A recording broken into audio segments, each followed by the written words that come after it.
profits as well. And in 2005, they turned a $0.95 billion profit, and in 2007, it was up to $1.5 billion. So that's certainly an improvement. I also talked a little bit about their cash management. They have their liquidity and their solvency are fine. There really wasn't a whole lot like that. In finance, we're taught that this ratio has to be at this level and that was all pretty standard, nothing crazy.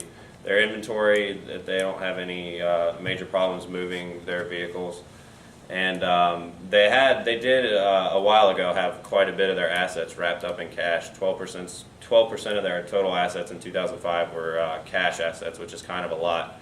So since then, they've invested that in various things and are down to 4% of their total assets being cash. So that's a better use of that money to help grow the business.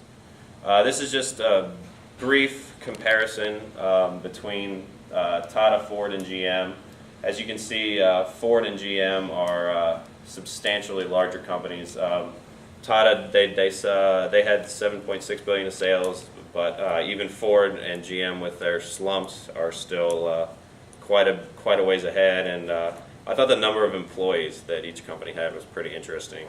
33,900 for Tata, and then up to 246,000 and 266,000 with Ford and GM. But the profit margin, you can look at the size of the companies, and Tata can't really compare. So to compare the companies, as to how they're being run, you got to look at ratio things, and the profit margin was kind of interesting, where Tata had a higher profit margin than both the American companies.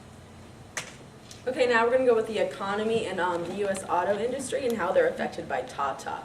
Obviously, you know that the economy is failing pretty bad. We're not doing very well, and that has to do with our high